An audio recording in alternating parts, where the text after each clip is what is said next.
Bom dia. Por motivo, né, gente, de um compromisso, eu havia falado para vocês que eu estaria deixando essa aula gravada e vamos dar continuidade aí para a gente seguir nosso passo aí da nossa matéria. Na aula passada, a gente ficou faltando alguns conceitos dos nossos filtros solares para a gente poder fechar a nossa matéria de filtro solar.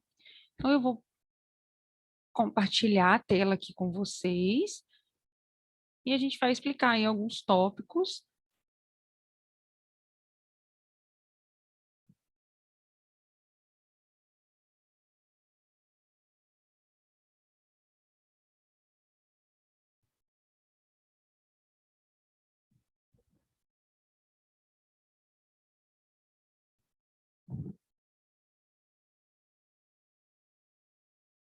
Então, a gente vai dando continuidade hoje, falando aqui sobre os nossos protetores solares e concluir com os bronzeadores.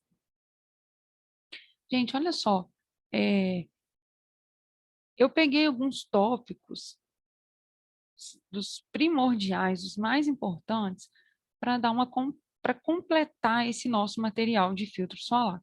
Então, tem alguns tópicos aqui que a gente já até falou, porém, eu não havia deixado tão completo. Então, a parte que a gente for falando aqui, que eu já tinha falado na aula passada, é porque eu estou apenas completando o nosso material, tá? Para a gente conseguir fazer uma conclusão aí dos nossos filtros solares. A gente sabe, né, que os nossos três tipos de luz, os nossos três tipos de radiação ultravioleta, ele é conhecido como UVA, UVB e UVC. Cada tipo de luz tem uma camada que ela consegue penetrar na nossa pele. Tem uma faixa de absorção na nossa pele que vai definir o que realmente ela pode estar causando para nós aí. Então, a gente sabe que o UVB, o UVA, é, ele tem o envelhecimento da pele, ele pode causar o câncer de pele. E nós temos a faixa que mais interessa para a gente em questão de fotoenvelhecimento, de vermelhidão, queimadura, predisposição de câncer, que é o UVB. O UVC, ele é um raio que ele já é filtrado pela camada de ozônio, lá na camada da atmosfera. Mas com essa diminuição da camada de ozônio, com com esse aumento da poluição, tendendo a diminuir a espessura da camada de ozônio, a gente cada vez mais observa um aumento desses raios chegando aqui na nossa, né, para a nossa atmosfera. Esse raio também, ele causa radiação, queimadura, mas em menor quantidade, né? A gente praticamente, na aula passada, a gente falou que ele nem chega a ser absorvido pela pele. Mas em questão da diminuição da camada de ozônio, que é aquela camada inicial que estaria com a finalidade de filtrar a radiação, a gente sabe que com a diminuição dessa camada, maior quantidade de raios ultravioletas tende a estar chegando aqui para nós. Então, né, um pouco aqui da diferença da radiação sobre a pele.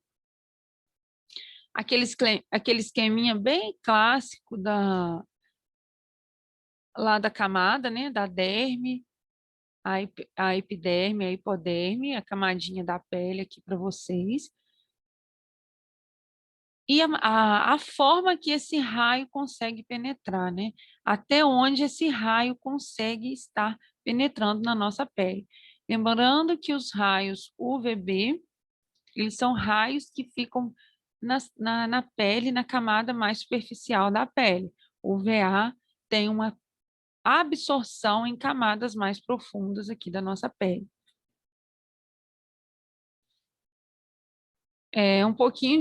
Mais um pouquinho aqui da radiação UVA, lembrando que ela é a radiação que tem mais ação lá na hipoderme, né, na camada mais interna da nossa pele, e ela faz uma pigmentação direta. Ela vai pigmentar a pele, ela é responsável pela mudança de coloração da pele quando exposta no sol, é o UVA. Causa envelhecimento, sua capacidade de penetração é mais profunda, então causando envelhecimento, essas manchas. Aí tem uma fotinha aí de um rosto, né? Com um pouco de mistura de melasma, que a gente vê essas manchas mais é, difusas, um pouco de melasma e um pouco de manchas solares mesmo, provocado por queimaduras de sol. O melasma a gente já havia falado, já havia comentado. Então, a gente tem uma mistura de hormônio com calor e com radiação, né? Formando aquela pele com aquela mancha bem difusa ali mesmo, aquela pele que apresenta essa mancha aí. A radiação UVB, ele forma aquele conhecido como eritema actínico.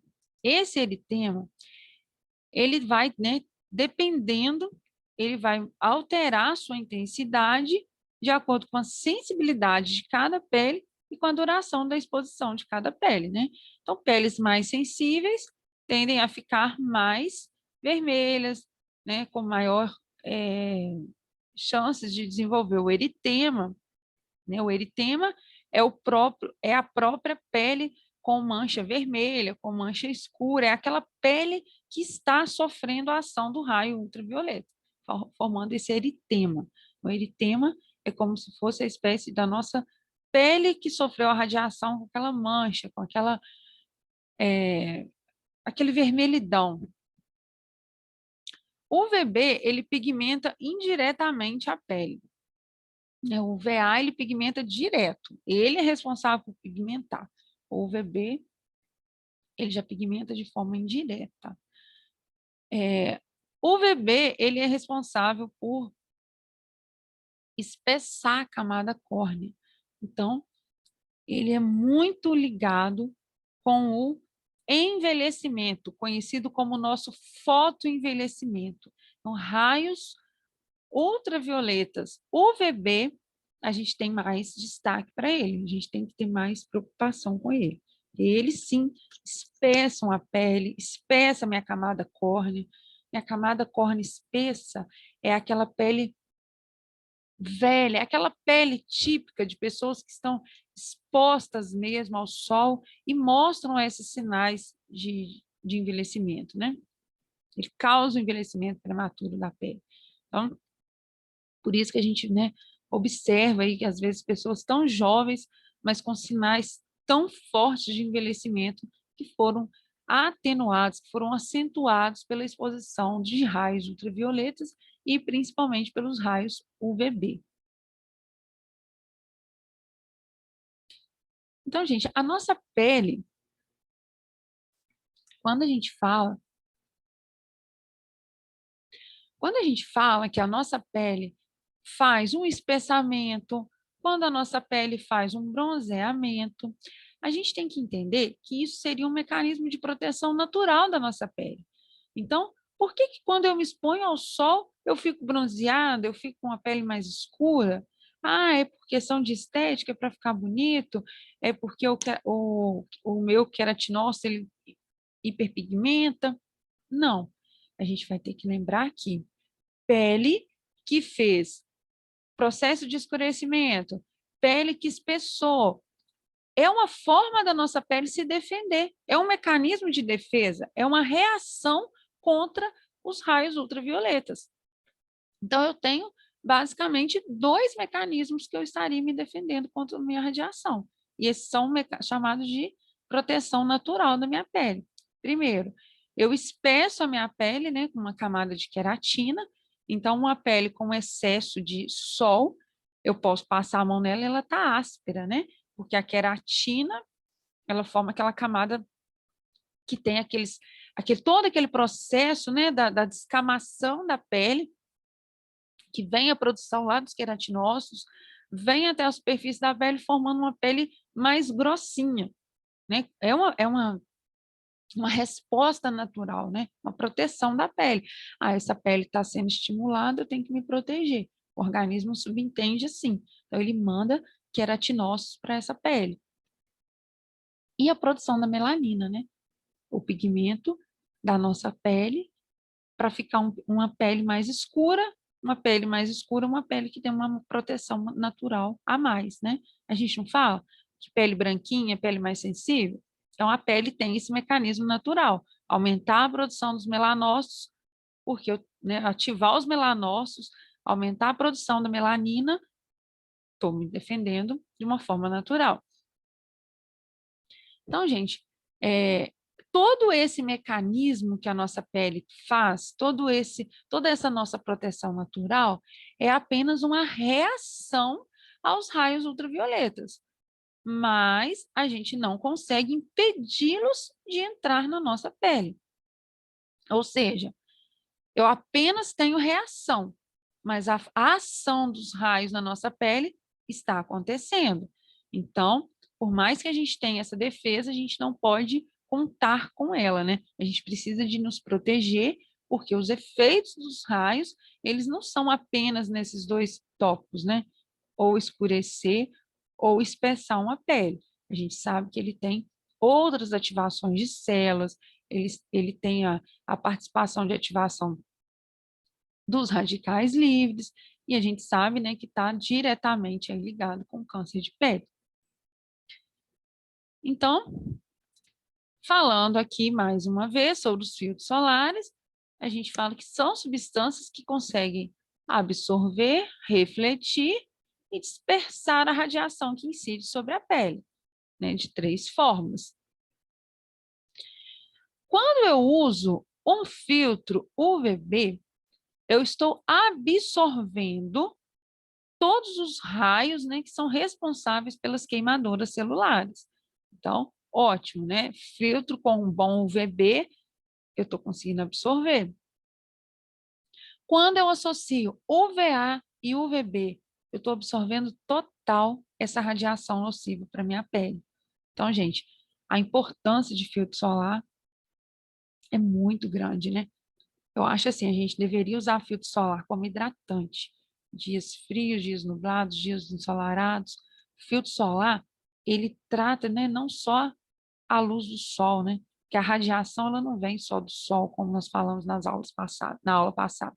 A gente precisa de nos proteger dessa radiação que está em telas, em lâmpadas. Então, a importância de se cuidar de radiação solar em relação ao fotoenvelhecimento, ao câncer de pele, é muito importante. É um pouquinho de componentes aqui, falando dos componentes típicos que a gente faz aí numa composição, né? Como se a gente estivesse manipulando um filtro solar. É uma emulsão aqui, tipicamente com fator de proteção 20. A gente usa um filtro físico em mais ou menos 12%, um filtro físico em 2, químico em 12. A gente usa uma substância emoliente, um emulsionante, um agente doador de consistência, né, para ficar aquele filtro mais grossinho, um umectante para dar uma estabilizada e ficar com um aspecto de hidratante a fórmula. E depois eu posso usar conservante, fragrância, antioxidante, estabilizante, corante. A gente usa vitamina E, ele é bom para a pele, ele atua como antioxidante na fórmula e também antioxidante para a pele, né? Como a gente já falou dos hidratantes, a gente também usa a vitamina E aqui com essa função. Então, aqui, eu não estou, né, nesse tópico aqui, falando a teoria para vocês que a gente já viu na aula passada, que é o que é filtro físico, o que é filtro químico. Porém, eu falei com vocês que quando eu associo os dois, a minha eficácia do filtro fica melhor. Porém, quando eu tenho somente um filtro físico, eu tenho aquele filtro branquinho, aquele filtro que fica com um aspecto mais, com aquela qualidade ruim, porque eu passo e ele fica bem branquinho na minha pele, ele não absorve tanto. E quando eu tenho somente um filtro químico, eu tenho um filtro muito pegajoso, oleoso, mais difícil de espalhar. Então, essa associação entre 12 e 2% é uma associação que deixa a fórmula bem legal, um aspecto bem bacana mesmo de absorção. Então, vamos pensar agora aqui um pouquinho como que a gente prepara um filtro solar, né? Vamos pensar que estaríamos no laboratório, numa aula prática, e estaríamos fazendo um filtro solar. O que que a gente precisa para preparar? O que que é importante para a gente? Então, a gente precisa ir para preparar um filtro solar a presença de dois componentes básicos: os ingredientes ativos, os nossos filtros orgânicos e ou inorgânicos, né? A maioria das vezes a gente associou os dois, e o veículo. Quem é o veículo? O veículo é quem a gente vai dissolver essas duas substâncias e vai compor a fórmula geral no total, né? Os veículos possíveis para serem utilizados, eles são diversos, né? Eles pode ser em gel, pode ser em creme, mas a gente mais tem uma estabilidade, uma qualidade melhor do produto, a gente pode falar que são as emulsões, e a gente fala, né, de vários tipos de emulsão. A gente pode falar das emulsões água em óleo, óleo em água. Óleo em água é a emulsão que você prepara uma quantidade de óleo menor em relação à quantidade de água. Então, essa sim é uma solução que tem um efeito melhor na questão de estabilidade, na questão de aparência, de absorção.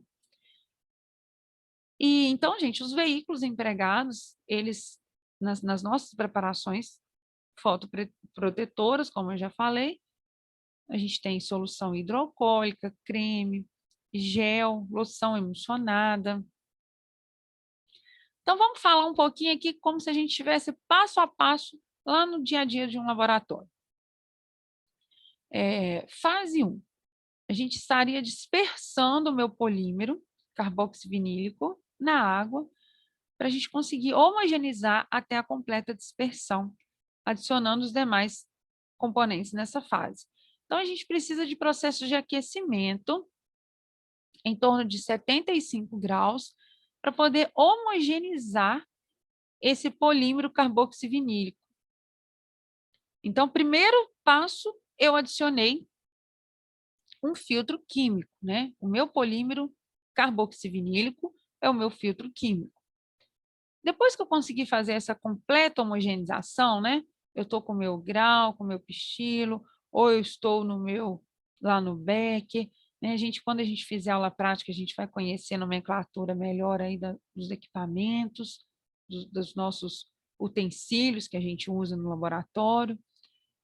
Então, gente, olha só, depois que eu consegui dispersar a minha fase química, eu adiciono a minha fase física, que é o dióxido de titânio, no estearato de isopropila sobre agitação vigorosa e contínua. Então, a gente sempre tem que pensar em homogeneização. Né? Em farmácia de manipulação, a gente precisa, né, para preparar uma fórmula, a gente tem que estar sempre preocupado em homogeneizar, porque você tem que ter uma aparência boa. A gente não adianta ter só qualidade de produto, a gente tem que associar qualidade e aparência de produto.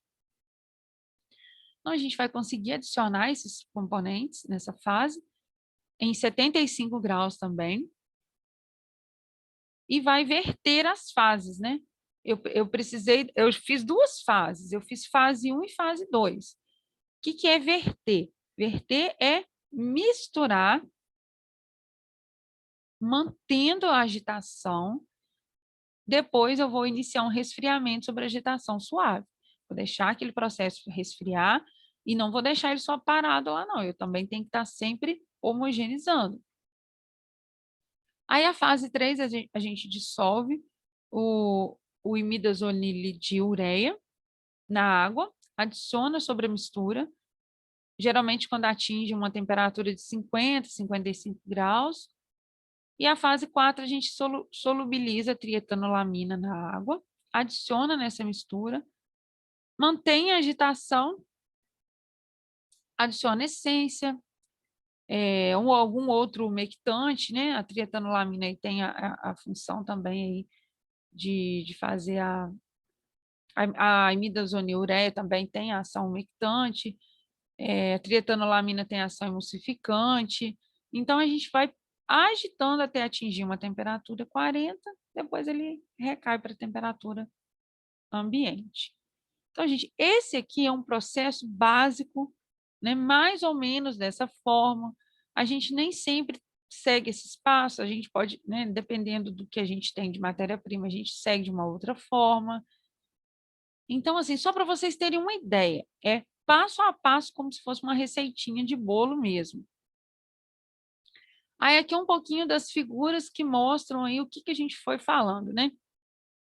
A gente usa o óleo, a gente mistura o óleo na água, as substâncias oleosas são acrescidas na água, a gente faz a fase, a gente fica com as duas fases. O que eu uso para misturar essas fases aqui? Eu uso um surfactante, né? Nós já havíamos falado que o nosso surfactante é aquele componente que quebra essa tensão superficial. Quem é essa tensão?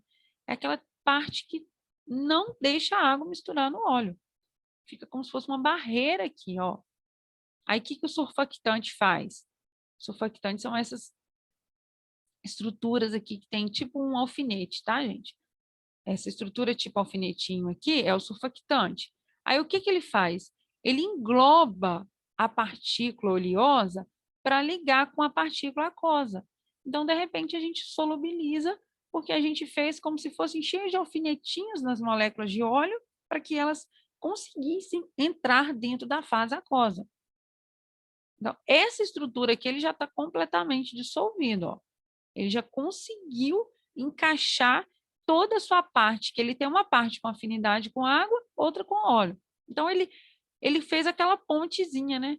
Ele entrou dentro do óleo com a parte oleosa dele, de afinidade com óleo, e a outra parte que ele tem afinidade com a água, ele juntou o óleo com a água.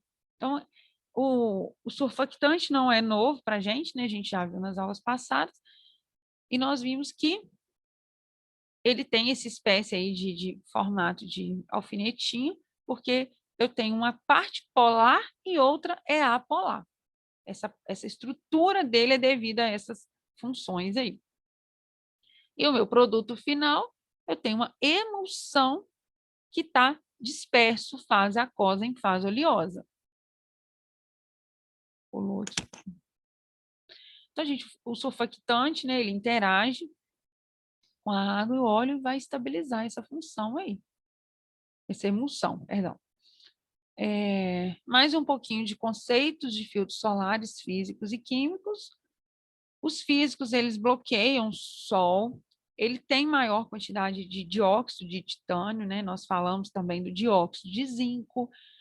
Eles criam essa barreira contra os raios ultravioletas e agem de forma a refletir o meu raio. A gente não absorve, né? Eles refletem o raio. Esses bloqueadores são aqueles que deixam a camada de pele bem branquinha devido à própria fórmula, né? O dióxido de titânio. Um pouquinho de filtro solar, um pouquinho de nome aqui para vocês de fórmula. Também já havia passado na aula passada, porém aqui eu fiz uma tabelinha um pouco mais fácil de visualizar, porque são todos aqui nessa página aqui. Então, se a gente pegar um rótulo de filtro solar, a gente vai encontrar a maioria desses componentes aqui atrás. Mais um pouquinho aqui de filtro e, né, aqui os nomes comerciais. Aqui a gente fala na concentração usual dele, o que a Anvisa permite para a gente trabalhar aqui com eles.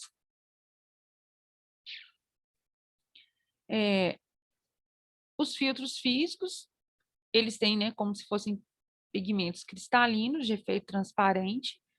Eles vão refletir a radiação, tanto o VA quanto o VB. Eles dispersam O dióxido de titânio micronizado é o que tem maior a ação filtrante de UVB. O óxido de zinco, ele tem maior atividade no UVA.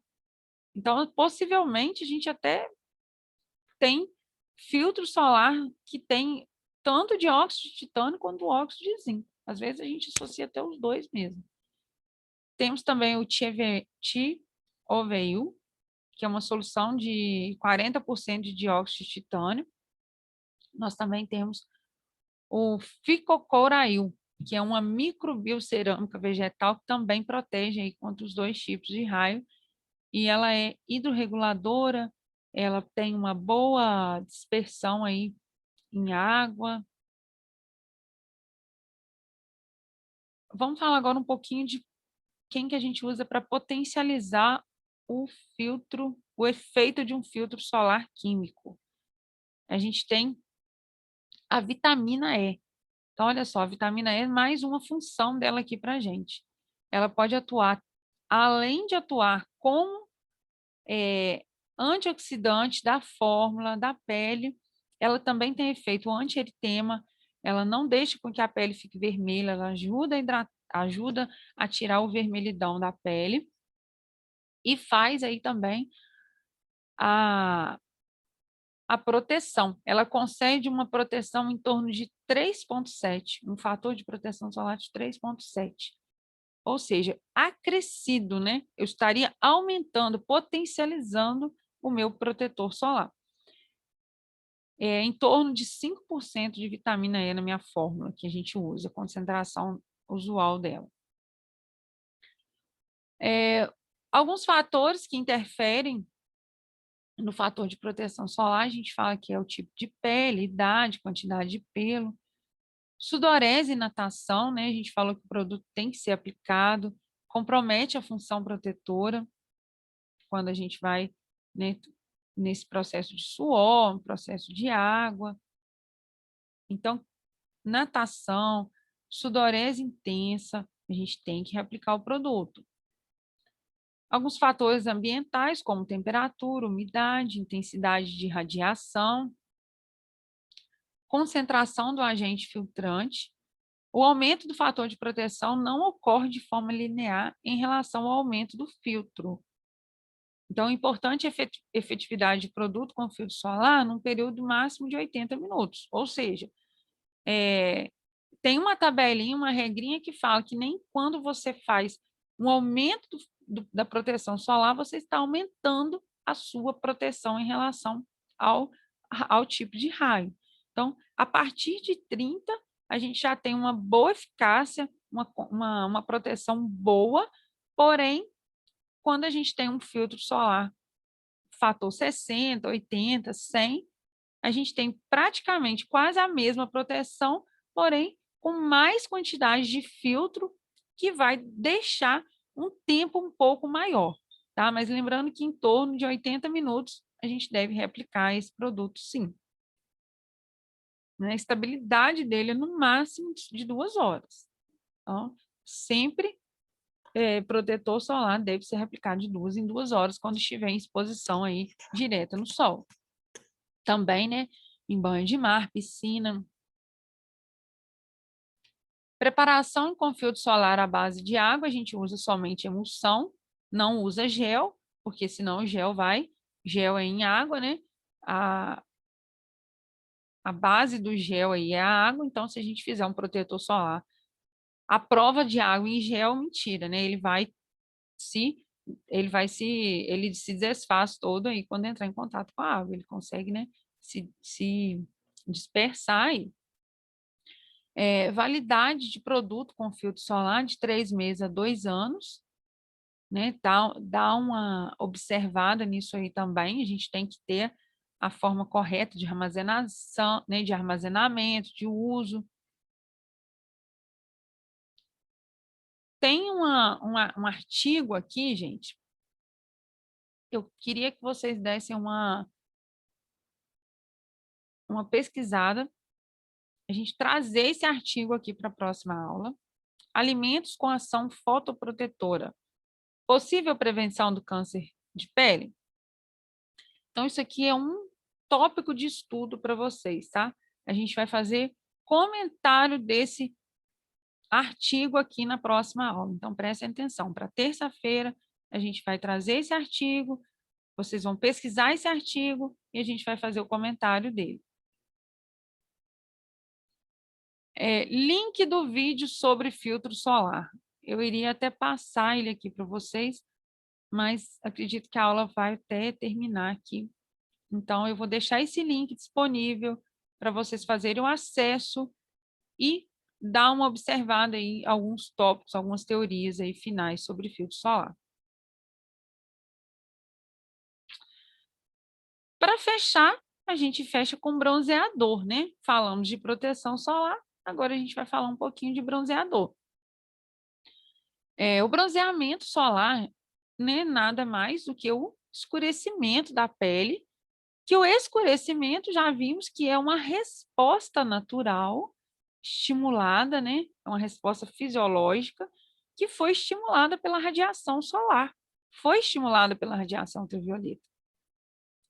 Então, se uma pele foi exposta excessivamente ao sol, essa área de bronzeamento vai desenvolver uma queimadura solar, né? É a resposta natural. A gente tende a pigmentar porque a gente fez uma exposição aí ao sol excessiva. Então, o que que acontece? O escurecimento da pele ele é causado pelo aumento da liberação do pigmento melanina, né? A gente já viu todo esse processo aí da melanina. A gente já viu o processo lá nos melanócitos que produzem a melanina, que dá pigmento à nossa pele. Então, essa melanina, ela é produzida, né, dentro das células, hora após a exposição à radiação ultravioleta. É uma resposta imediata, né? Eu vou expor o sol e horas após ali mesmo eu já consegui visualizar a resposta dos meus melanócitos. Ela é produzida nos melanócitos, ela protege o corpo de absorver a radiação em excesso, então por isso que ela hiperpigmenta, para proteger a nossa pele, é uma proteção natural. Aí uma pele, né, com um aspecto aí de uma queimadura, né, vermelha, um pouco de mancha, foi uma estimulação aí dos melanócitos através da radiação ultravioleta.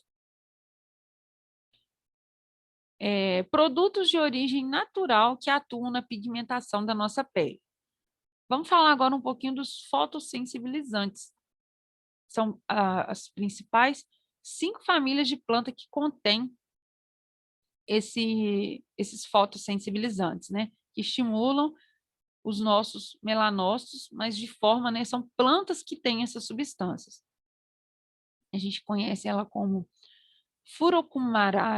furocumarinas naturais, que são os psoroleno, 8-mop, bergapteno, angelicina. Quem que é responsável aí por esse tipo de plantas aí? A gente tem as umbelíferas, né, a salsa, o aipo, tem substância que faz pigmentação. As rutáceas, da família das rutáceas, bergamota, lima, limão. As moráceas, que é o figo, as leguminosas, que é a psorela, clorofolia, e as orquidáceas em geral. Só voltando aqui na classe das rutáceas, a gente sabe que limão mancha a pele, né? A gente sabe que limão, além do efeito do ácido, ele também tem o efeito de pigmentar, por isso que quando a gente tem aquela parte do limão que cai na nossa pele, a gente faz hiperpigmentação local. Bronzeadores, né? A gente vai falar agora um pouquinho de autobronzeador ou bronzeador.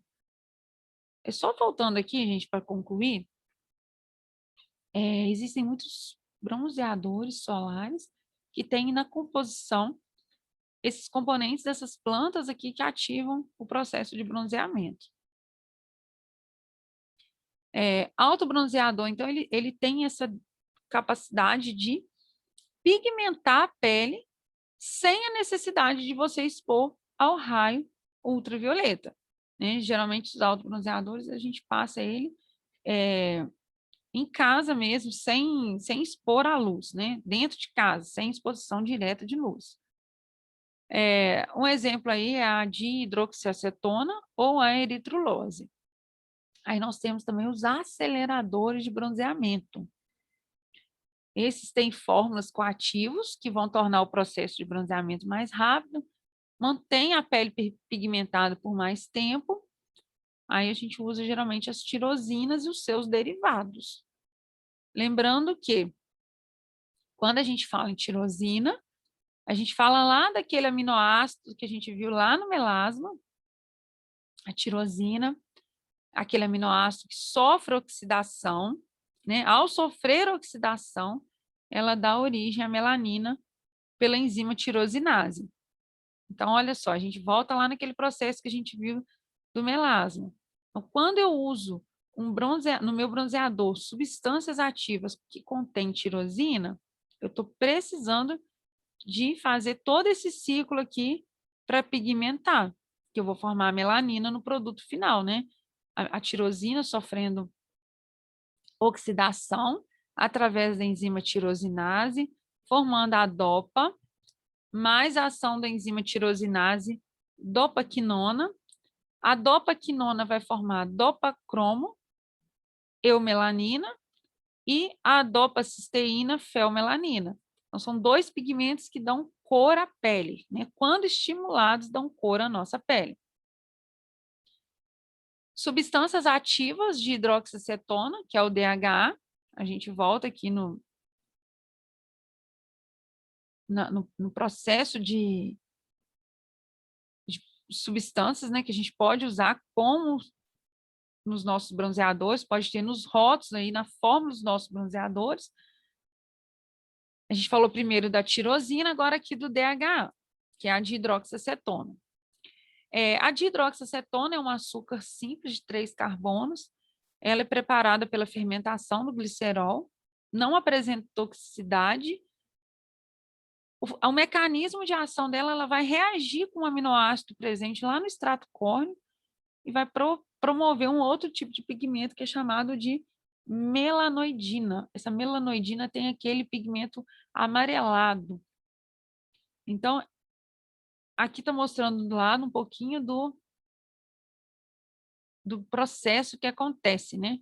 O açúcar acontecendo a fermentação natural aí do glicerol e o produto final, né? A reação do produto final lá no meu extrato córneo é um pigmento de cor amarelada chamado de melanoidina. Então, melanoidina, pele bronzeada. Agora, a eritrulose, o exemplo da eritrulose. A eritrulose está aí do lado, a fórmula dela. Ela tem ação complementar à minha dihidroxiacetona, também obtida da fermentação do glicerol, utilizando bactérias do gênero Gluconobacter. Ela é chamada, né, de cetoaçúcar natural, que vai reagir com os aminoácidos do extrato córneo e vai formar também pela reação de Maillard a melanoidina.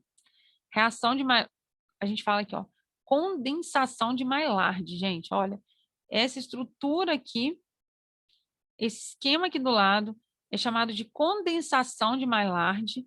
Essa condensação, tanto na eritrulose quanto na dihidroxiacetona, eu pego os dois princípios ativos, ou eritrulose ou dihidroxiacetona. Faça essa reação de Maillard. O que é essa reação? Eu vou pegar a estrutura, né, o meu princípio ativo, eritrulose ou dihidroxiacetona, reagir com o aminoácido que está presente lá na minha pele. E o produto final nessa reação de Maillard, o que forma? Um pigmento chamado melanoidina. E esse pigmento que dá cor à pele, um tom amarelado. Então, vamos ver um pouquinho aqui. Solução de alto bronzeamento, aqueles famosos, né, jet bronze. A gente tem na fórmula eritrulose, DHA, propileno glicol, álcool etílico, Cosmoguard e água destilada. Outro tipo de fórmula aí chamada de Tanilótium, somente eritrulose, DHA e a loção Lanete, para quem quer SP. Essa loção Lanete é um creme, é uma fórmula base de um creme. Então, gente, eritrulose de hidroxicetona, vimos aqui, que estimula os nossos pigmentos aí naquela reação de Maillard, formação do nosso produto final, melanoidina. Então, gente, é isso aí. Fica como material de estudo aí o link que eu vou deixar no Blackboard, vou deixar disponível. E fica disponível também o artigo para a gente fazer o comentário na próxima aula. Então, um abraço aí para vocês, fiquem com Deus e muito obrigada.